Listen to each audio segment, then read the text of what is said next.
دنیا کی جنگی تاریخ میں 90,000 فوجیوں نے جو اکٹھے ہتھیار نہیں ڈالے ہوں گے جو آپ کی فوج نے ڈالے.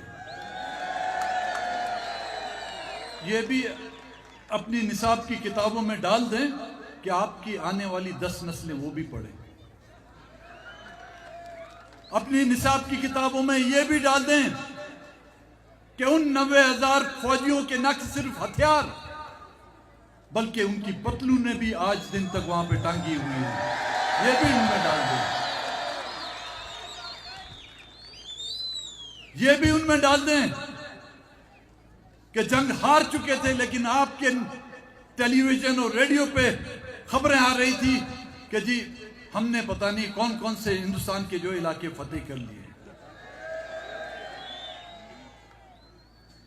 یہ بھی اس نصاب کی کتابوں میں ڈال دیں کہ کتنے لاکھ بنگالیوں کا قتل عام آپ لوگوں نے وہاں پہ کیا. یہ بھی اس نصاب کی کتابوں میں ڈال دیں. یہ بھی اس نصاب کی کتابوں میں ڈال دیں کہ آپ کی آنے والی 10 نسلیں یاد کریں اور اپنا سر فخر سے اوپر کریں کہ ہزاروں کی تعداد میں بنگالی عورتوں کی عصمت دری کرنے والے کوئی غیر مسلم نہیں تھے. آپ کی پاکستان کی مسلمان فوج تھی. یہ بھی اس نصاب کی کتاب میں ڈالنا ہے. اور کچھ سننا ہے تو جنرل صاحب کہو, ہم آپ کی اور بھی تاریخ دوران سے گریز نہیں کریں گے. اور تو اور وہ ان کا جو وزیر دفاع ہے وہ بھی ہم کو دھمکی دیتا ہے. وزیر دفاع کا مطلب سمجھتے ہیں آپ کہ جو دفاع کرے. یہ فٹ بال کا گراؤنڈ ہے. یہاں پہ جو گول کی جو پوسٹ ہوتی ہے وہاں پہ گول کیپر اپنے گول کا دفاع کرتا ہے.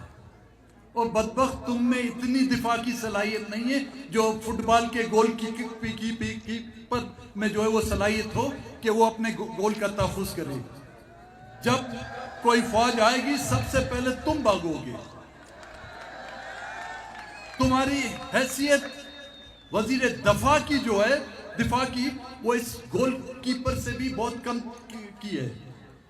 وہ صرف توا ملنے کے لیے جو کالک ہے توے کی وہ ملنے کے لیے جو ہے تمہارے منہ پہ وہ کالک منتے ہیں. تم اور تمہارے جو کابینہ کے جو اراکین ہیں جو سیاستدان ہیں. کام سب کچھ منافع سب کچھ یہاں کی اسٹیبلشمنٹ کماتی ہے. نیک نامی ان کے کھاتے میں آتی ہے. منہ کی جو سیاہی ہے وہ تمہارے منہ پہ ملی جاتی ہے.